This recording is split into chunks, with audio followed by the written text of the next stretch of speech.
नमस्कार दोस्तों, आज मेरे साथ एक बेहद स्पेशल गेस्ट हैं। बीडीएम मेमोरियल फाउंडेशन के chairperson, founder and Shivalik enterprises के प्रोप्राइटर संजीव मानिक जी। दोस्तों, आज आपसे बात करेंगे हम कुछ बेहद दिलचस्प किस्सों के बारे में, कुछ उनके निजी ज़िंदगी से जुड़े हुए पहलुओं के बारे में, और मुखर्जी नगर जो देश दुनिया का एक बेहद चर्चित गलियारा है, स्टूडेंट के सपनों को साकार करने की एक ऐसी वास्तविक जगह, एक प्लेटफॉर्म जहां आप पिछले कई डिकेड से जुड़े हुए हैं और अपनी सेवाएं देते आ रहे हैं। एक बेहद स्पेशल गेस्ट जिनसे मैं आपको आज रूबरू करने जा रहा हूं, संजीव मानिक जी। सर, आपका बहुत बहुत स्वागत है हमारे शो पे। Thank you sir. ये आपका बीडीएम मेमोरियल फाउंडेशन है सर जी, इसके बारे में आप बताएं, ये क्या संकल्पना है, क्या सोचते हैं, क्या सोचकर आपने बनाया, और इसके नाम के बारे में कुछ हमारे दर्शकों को बताएं। देखिए, बीडीएम मेमोरियल फाउंडेशन जो है, एक्चुअली वो मैंने अपने पिताजी की मेमोरी के लिए बनाया है, उनकी याद में। और वो इस दुनिया में नहीं रहे और मैं उनसे बेहद ही प्यार करता था और करता हूँ, करता था, करता रहूँगा। एक्चुअली हुआ क्या कि जब मैं अपने गांव से मैं बिलोंग करता हूं, करनाल डिस्ट्रिक्ट से इंदौली एक गांव आता है, उस गांव से बिलोंग करता हूं। वहां से जब मैं दिल्ली आया तो दिल्ली आने के पीछे मेरे पिताजी का मतलब उनकी इच्छा थी कि मैं उनको छोड़ के नहीं जाऊं, उनके साथ ही उनके बिज़नेस में इन्वॉल्व रहूं, उनके साथ काम करूं। तो मेरे पिताजी भी पहले अहमदाबाद में टाइम्स ऑफ इंडिया में वायरलेस ऑपरेटर थे और उनको भी फैमिली की कुछ परिस्थितियाँ ऐसी थी कि जिसकी वजह से उनको वापस आना पड़ा। और उसके बाद बड़े भैया भी मेरे दिल्ली आए, उन्होंने सुपर सील इंडस्ट्री में जॉब किया, कुछ फैमिलीज प्रॉब्लम हुए, वो भी वहाँ से वापस आ गए। तो अब जब मेरा टर्न आया कि भाई हाँ, मुझे बाहर जाना चाहिए, नहीं जाना चाहिए, कुछ करना चाहिए, तो मैं 1996 में बड़े भैया ने इंस्टीट्यूट खोला था। तो उस टाइम पे कंप्यूटर की बहुत वैल्यू होती थी और इंद्री की एक घटना है, इंद्री में हमारा NICT कंप्यूटर इंस्टीट्यूट चलता था। जी। तो उसको अपडेट करने के लिए भैया ने मुझे मेरा ग्रेजुएशन के बाद बोला कि आप दिल्ली जाओ और वहाँ पे कुछ अपना इसको अपग्रेड करते, कुछ कोर्स करके आओ, मल्टी कलर डिज़ाइनिंग वगैरह का, बेसिकली ग्राफिक्स डिज़ाइनिंग का ही कोर्स करना था मुझे। तो मैं जब दिल्ली आया तो आने के बाद मैंने यहाँ कोर्स किया। अब यहाँ धीरे धीरे करके मेरा मन लगने लगा था। अब पिताजी का था कि नहीं यार, तुम वहाँ पे मत रहो, यहीं मेरे साथ बिजनेस में इन्वॉल्व रहो। तो बड़े भैया ने मुझे बड़ा कहा कि नहीं यार, तुम्हें ना जाना चाहिए, पापा भी वापस आ गए, मैं भी आ गया, फ्यूचर यहाँ नहीं है, फ्यूचर तो दिल्ली में ही है।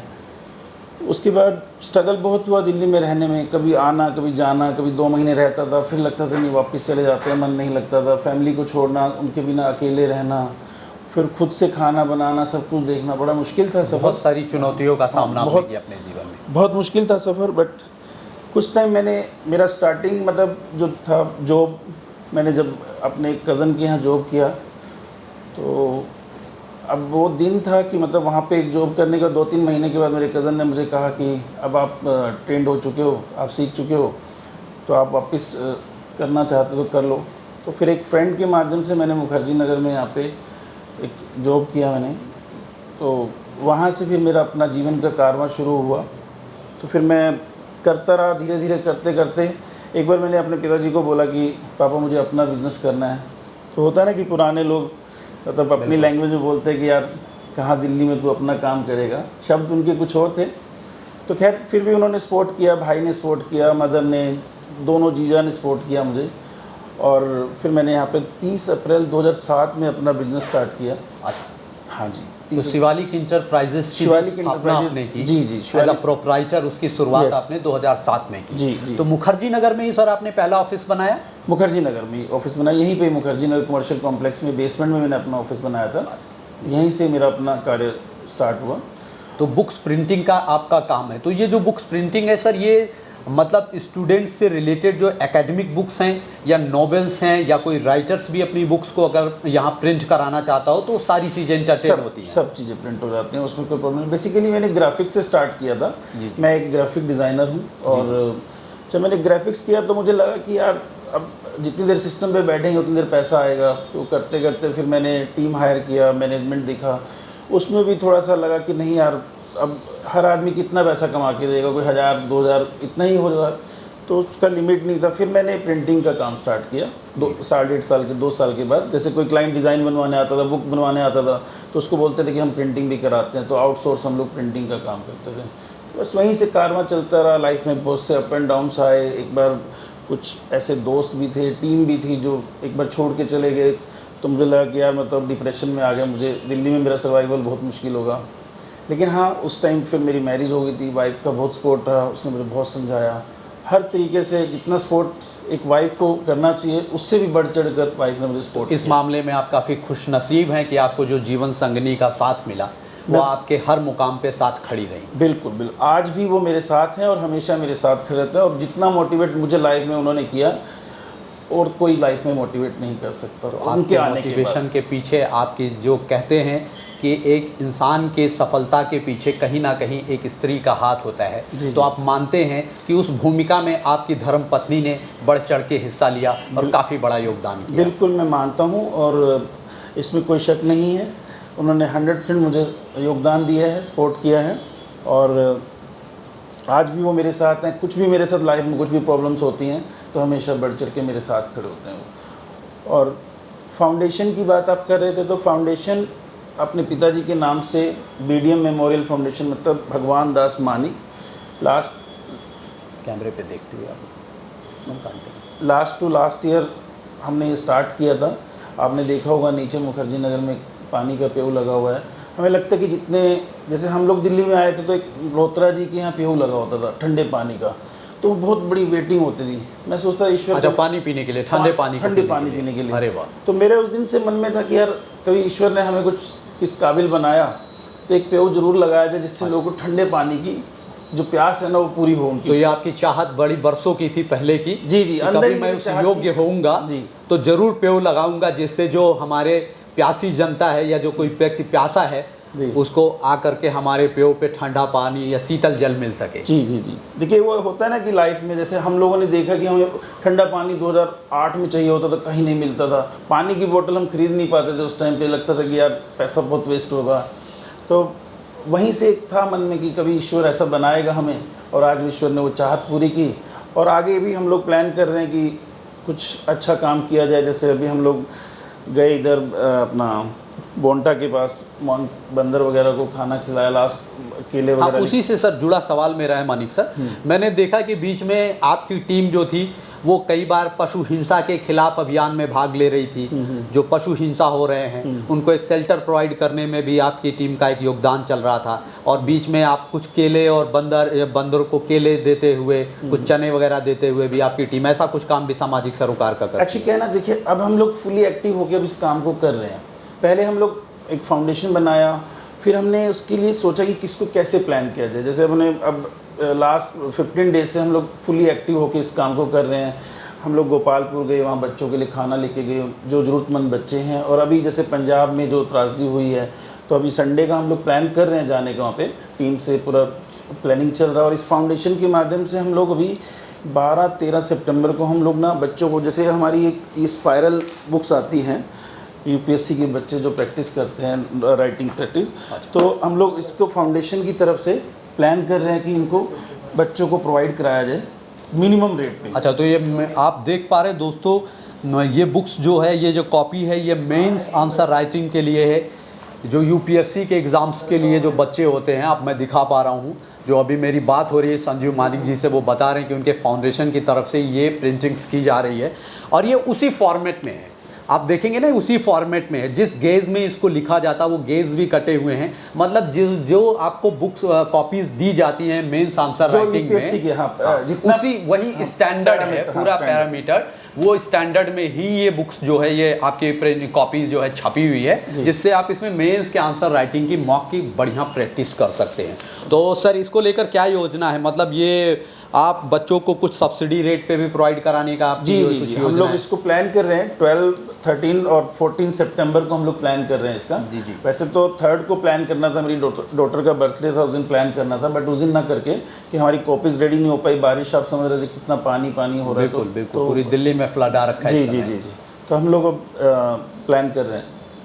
कि मिनिमम रेट पे बच्चों को मिले, जो हमारी कॉस्टिंग है एक्चुअल, हमें कोई प्रॉफिट नहीं चाहिए, ये फाउंडेशन की तरफ से जो प्रिंटिंग कॉस्ट है उस पे Yes, ही बच्चों को प्रोवाइड करने की आपकी योजना है जी। तो इसको आप सितंबर महीने में जी। 12-13 के और आसपास 14 में, सितंबर 14 सितंबर में हाँ जी। तो एक प्रोग्राम करेंगे जिसमें बच्चों को सब्सिडी रेट पे जो प्रिंटिंग कॉस्ट है उस पे ये बुक्स जो है, ये कॉपी है, इस पे आप अपने आंसर राइटिंग की प्रैक्टिस कर सकते हैं। सर एक और भी सवाल मेरा है, आप 2007 से ही दिल्ली में इस बिज़नेस में कदम रख चुके थे और आपने एक इंटरप्राइजेस थी उसका फाउंडेशन कर लिया, उसकी स्थापना कर ली, आप उससे जुड़े भी रहे, आपने उसमें बहुत सारे अप्स एंड डाउन भी देखा, बहुत सारी चुनौतियां देखी, जो फर्श से अर्श तक का आपने सफ़र तय किया। उसमें बड़े ऐसे मुकाम भी आए जब आपको लगा होगा कि अब इसे छोड़ देना चाहिए, अब ये मुझसे नहीं हो पा रहा है आगे, लेकिन फिर भी आपने बताया कि आपकी पत्नी, आपके बड़े भाई, कुछ आपके मित्र भी हो सकते हैं जिन्होंने सहयोग किया, जिन्होंने आपका मार्गदर्शन किया, जिसमें आपके धर्मपत्नी का बड़ा रोल रहा, और फिर आप फिर से खुद को मोटिवेट किया और नई ऊर्जा के साथ आप बिजनेस में लगे और आपने आज इतना बड़ा सफ़र तय किया। सर इसके साथ में मैं जानना चाहता हूं कि आप युवाओं को क्या संदेश देना चाहते हैं जब उनका मन भयभीत हो जाता है किसी नए एंटरप्रेन्योरशिप में काम इनिशिएट करने से, कोई स्टार्टअप इनिशिएट करने से, उस बिगिनिंग में जो उनको रिस्क लेने की ताकत, जो रिस्क पोटेंशियल अफोर्ड नहीं कर पाते, जो डर जाते हैं, उसको लेकर आप क्या मार्गदर्शन है, क्या सोच है आपकी? देखिए मेरा तो सोचना बिल्कुल सिंपल है। इसमें आदमी को अपना, कोई भी किसी व्यक्ति को काम कर 100% अपना देगा और ऑनेस्टी से काम करेगा, कभी कोई प्रॉब्लम नहीं आएगी।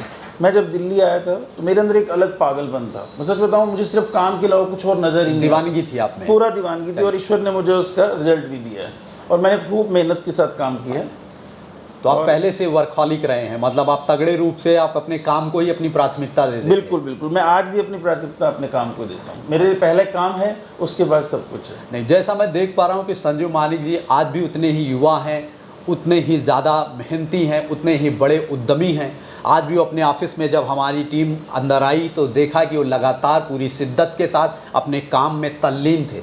सर बताना चाहेंगे उस समय और भी यंग रहे होंगे, आपकी उम्र भी बड़ी कम रही होगी। जी। उस उम्र में युवा बहुत चंचल होता है, मन शरारती होता है, आपको भी हो सकता हो, प्यार हुआ हो। कई बार क्या होता है कि हमारा जो युवा है वो अपनी प्रायोरिटी, अपनी प्राथमिकताओं के साथ अपने प्यार या अपने निजी जीवन के जो संबंध है उसको साध नहीं पाता है और कहीं ना कहीं असफल हो जाता। आपकी इस बारे में क्या राय है? क्या आप इन दोनों को अलग अलग देखते हैं या एक साथ रहते हुए भी आप अपने जीवन में मुकाम पा सकते हैं, हासिल कर सकते हैं? मेरा मानना है कि हम दोनों को एक साथ भी हासिल कर सकते हैं, उसमें कोई प्रॉब्लम नहीं आनी चाहिए किसी को भी। देखिए काम अपनी जगह है, प्यार अपनी जगह है। क्या प्यार करते हुए काम नहीं कर सकते या काम करते हुए प्यार नहीं कर सकते? तो दोनों मुमकिन है। बट कुछ क्या होता है ना, युवा बस उनको एक ही प्रायोरिटी दिखती है कि मुझे लगता है कि वो प्यार में इतने अंधे हो जाते हैं कि उसके बाद उनको कुछ नज़र ही नहीं आता। या मान लो किसी के गर्लफ्रेंड से ब्रेकअप हो गया तो उसके बाद उसको डिप्रेशन में चले जाते हैं, या कहीं मान लो किसी मुकाम को हासिल नहीं कर पाए तो डिप्रेशन में चले गए। ऐसे अगर हम लोगों से पूछोगे तो हमारे पास इतना सफ़र में है इस ज़िंदगी का, जितने सालों का एक्सपीरियंस मैं आपसे शेयर कर रहा हूँ। बहुत बार ऐसे अप एंड डाउन्स आए, मैंने आपको शेयर किया कि 2012 में मेरे साथ ऐसा हुआ कि मुझे लगा कि नहीं, मुझे वापस चला जाना चाहिए, और 2012 के बाद ईश्वर ने मतलब ऐसा गाड़ी में स्पीड दिया कि रुकने का मौका ही नहीं मिला, आगे बढ़ते चले गए। तो बीडीएम मेमोरियल फाउंडेशन के ओनर संजीव मानिक जी का कहना है कि वो अपने प्यार के साथ वफादार रहते हुए भी अपनी प्राथमिकताओं को और अपने सपनों को पंख लगा सकते हैं। बिल्कुल। उन्हें इसको दो अलग अलग तरीके से देखने की ज़रूरत नहीं है। सर अगला सवाल ये है मेरा कि मुखर्जी नगर में आप इतने समय से रहे, ये ऐसी एक प्लेस है, एक ऐसी जगह है देश में, नामचीन प्लेस है, जहाँ नामचीन हस्तियों ने, गांव से आया हुआ एक किसान का बेटा, एक ठेला चलाने वाला, रिक्शा ढोने वाले इंसान की बेटी, और बहुत ही डिप्लोरेबल स्थिति में जीने वाली, दयनीय स्थिति में रहने वाली माँ का बेटा या उसका भाई यहाँ आकर के एक बड़े पद पर देश में आज कहीं ना कहीं प्रशासनिक सेवा में आप बैठा हुआ है। आज जो वो सपने सच कर पा रहे हैं वो ऐसे युवा हैं जिन चेहरों ने अपने मुकाम को हासिल किया है, लेकिन हज़ारों ऐसे प्रतिभागी हैं जो बेहद प्रतिभावान थे, उसके बावजूद भी उन्हें सफलता नहीं मिली। आज वो उससे कोसों दूर हैं, कहीं ना कहीं डिप्रेशन, अवसाद और निराशा की ज़िंदगी काट रहे हैं। उनके लिए क्या संदेश है आपका? आपने इसको बहुत बारीकी से और करीब से देखा मुखर्जी नगर को। जी। देखिए अब कहते हैं ना, मेहनत करने वाले की कभी हार नहीं होती, मेरा ऐसा मानना है। और देखिए इसमें सिलेक्शन होना नहीं होना ऐसा नहीं कि बच्चे तो सभी स्टडी करते हैं। मुझे लगता है कि हम लोग जैसे नेहरूवियर में, मैं रहा हूँ नेहरूवियर में, और हमारे मतलब हम लोग के बगल वाले रूम में 4 बच्चे रहते थे, तो 4 में से 2 का सिलेक्शन होता, 2 का नहीं होता। तो अब चारों ही को पढ़ते हुए हमने देखा, उतना ही टाइम देते हुए देखा। मैं इसमें लक फैक्टर में भी बहुत बिलीव करता हूँ, लक भी बहुत इंपॉर्टेंट रोल प्ले करता है। बट मुझे लगता है कि अगर नहीं हुआ तो आदमी को डिप्रेशन में नहीं आना चाहिए। करने के लिए जीवन में बहुत मौके आते हैं, बहुत कुछ कर सकते हैं। चलिए ठीक है, एक सरकारी पद की सब माँ बाप की इच्छा होती है कि बच्चा IAS बने, IPS बने, अब नहीं बन पाता तो इसके पीछे हमें डिप्रेशन में नहीं आना चाहिए ना। उसकी वो अपने अनुभव से जो उसने सीखा है जीवन में बहुत कुछ बेहतर भी कर पा सकता है। अब देखिए ना, यहाँ पे मुखर्जी नगर में इतने शिक्षक हैं, आज शिक्षक दिवस का मौका भी है, और अब जो जिनका सिलेक्शन नहीं हुआ तो वही शिक्षक भी आज पढ़ा रहे हैं बच्चों को, एकदम वही शिक्षक पढ़ा और रहे हैं। आज उन्होंने बहुत बेहतर और मुकाम बहुत हासिल बेहतर किया, कर लिया। हजारों IAS IPS बनाए उन्होंने। बना दिए। खुद नहीं बने तो क्या हुआ, जरूरी थोड़ी कि खुद ही बनने के बाद औरों को तो बनाया ना उन्होंने। कितना बिल्कुल। तो बड़ी प्रेरणादायी बात आपने बताई कि अगर आप अपने जीवन में किसी मुकाम को हासिल नहीं कर पाते तो वो महज एक सरकारी पद ही था। आपका जीवन वहाँ ख़त्म नहीं होता है, आप उस अनुभव से सीखकर अपने ज़िंदगी में उससे भी बेहतर मुकाम हासिल कर सकते हैं। हम अपनी चर्चा को और बढ़ाएंगे। सर, जानना चाहेंगे कोई ऐसा रोचक किस्सा या तथ्य आपके पास? तमाम बच्चे आए होंगे, तमाम बच्चों ने, कोविड का दौर भी आपने देखा होगा, कुछ ऐसे भी बच्चे आए जिन्होंने उस परिस्थिति में यहाँ आने के बाद उनके घर से जो पढ़ाई के लिए जो पैसे या फाइनेंसेस दिए जाते थे उसको लेकर के भी बहुत सारी चुनौतियां हुई होंगी। कोई बच्चा या कोई बच्ची ऐसा संपर्क किया, कोई ऐसा रोचक किस्सा आपका मुखर्जी नगर से जो आप साझा करना चाहें? देखिए, एक बार एक मेरे मित्र थे, जानने वाले थे, तो उन्होंने मुझसे कुछ पैसे की डिमांड की। जब उन्होंने मुझसे बोला कि यार मुझे कुछ हेल्प चाहिए, तो मैंने वाइफ से शेयर किया कि मैंने कहा यार वो ऐसे ऐसे कुछ पैसों की डिमांड कर रहे हैं। तो एक्चुअली उनका सपना था कि मेरी बेटी MBBS डॉक्टर बने। तो अब कोविड का दौर था, तो मैंने जो भी मुझसे हुआ मैंने उनकी हेल्प कर दी। तो मैंने वाइफ को बोला ये आने तो नहीं है, कोई बात नहीं हम दे देते हैं। तो हमने उनको दे दी, और जब मैं 15 दिन के बाद या 20 दिन कुछ ऐसे हुआ तो पता चला कि उनकी डेथ हो गई है। और मैं उस टाइम पे, मेरा बेटा हुआ था, कोविड में ही हुआ था, 20 में ही हुआ था, तो मैं उस कारण से नहीं जा सकता था। तो मैं 4-5 महीने या 6 महीने के बाद अपने फ्रेंड के माध्यम से मैं वहाँ गया। अब मैंने जब वो देखा, उनके घर की स्थिति देखी, तो उन्होंने कहा कि पापा के पास नहीं था कुछ भी, रेंट देने के पैसे नहीं हैं। तो फिर बस वो दिन था, और जो हमसे हो सकता था, जो हम कर सकते हैं हस्बैंड वाइफ मिल के, तो वो हम उनकी हेल्प करते हैं। और बड़ा मुश्किल है, मतलब एक बाप के बाद जाने के बाद, और उनका जो सपना था मेरी बेटी MBBS डॉक्टर बने, और मैं ईश्वर से प्रेयर करता हूँ कि उनकी डॉक्टर MBBS बन जाए, तो मुझे बेहद खुशी होगी उस चीज़ की। तो आज आप भी उस परिवार से जुड़े हुए हैं और आपसे जो बन पा रहा है वो मदद जितना बन पा रहा है, जो ईश्वर करा रहा है। देखिए मैं कुछ नहीं कर रहा, मैं फिर भी बोलूँगा कि मुझे अब ये बात शेयर करनी चाहिए थी या नहीं करनी चाहिए थी, आपने कहा, तो मेरे पास ये कोविड का जो दर्दनाक वाक़या है वो जो मैंने आपसे शेयर किया। बड़ा मुश्किल होता है बच्चों के लिए अपने बाप को खोना और उनके बिना रहना, क्या बड़ी स्ट्रगल होता है लाइफ में। मैं बहुत, जब मैंने उनके घर गया, देखा कि यार कैसे ये लोग अपना जीवन सर्वाइव करेंगे। तो ठीक है, चल रहा है, अब उन दोनों का सिलेक्शन हो चुका है। मुझे लगता है कि अगले 1 साल के अंदर डॉक्टर बन जाएंगी वो बेटियाँ। तो निजी जीवन में जो आप सामाजिक योगदान करते हैं वो आपकी बेहद बड़ी उपलब्धि होती है। आपने बताया कोविड का एक रोचक किस्सा जो बेहद मार्मिक रहा, वो रोचक ना हो के मार्मिक रहा, और उससे एक सीख और सबक भी मिलती है हम सभी युवाओं को भी कि आप अपने आसपास अपने मित्रों को, अपने शुभचिंतकों को, अगर कोई अवसर ऐसा आए, कोई प्रतिभा आपके आसपास हो जिसको आप मदद कर सकते हैं, तो उसमें आप कभी भी चूके ना। और ये प्रेरणा मुझे आपने आज के गेस्ट संजीव मानिक जी के साथ बात करते हुए मिली। मित्रों, इस चर्चा में एक सवाल और भी है सर, हम आपसे लेना चाहेंगे। अभी जो मुखर्जी नगर का माहौल है, मुखर्जी नगर ने हज़ारों IAS IPS इस देश को दिए जी। मुखर्जी नगर की गलियों से एक किसान का बेटा आज चीफ सेक्रेटरी बन करके देश के पॉलिसीज तय कर रहा है जी। एक गरीब ठेला लगाने वाले, एक व्यापारी क्या मजदूर का बेटा, एक गरीब ठेला लगाने वाले मजदूर का बेटा, एक रिक्शा चालक का बेटा जो अपनी पसीने की कमाई से जो भी थोड़ी बहुत पैसा दे पाता है, अपने बच्चे को भेजकर आज उसने देश में इतना बड़ा प्रशासनिक पद उसके बेटे ने हासिल किया। बहुत सपने यहाँ साकार हुए। लेकिन आजकल का देखा जा रहा है कि माहौल जो है मुखर्जी नगर में पहले से कोचिंग इंडस्ट्री में कुछ गिरावट आई है, या आपको लगता है कि अभी भी वो अपने पैरों पे खड़ी है और आज भी लोगों का विश्वास मुखर्जी नगर से खोया नहीं है? नहीं, देखिए, लोगों का विश्वास तो मुखर्जी नगर से है, बट ये क्या है ना कि अभी जो कोविड के बाद से ऑफलाइन जो एजुकेशन सिस्टम है पूरा ठप हो गया यहाँ पे, और ऑनलाइन का प्रचलन बढ़ चुका है। बट एक घटना मुखर्जी नगर में घटी थी, एक बिल्डिंग में कुछ छोटा सा आग लग गई थी, मतलब घटना हुई थी, और कोई कैजुअलिटी नहीं हुई थी हालांकि।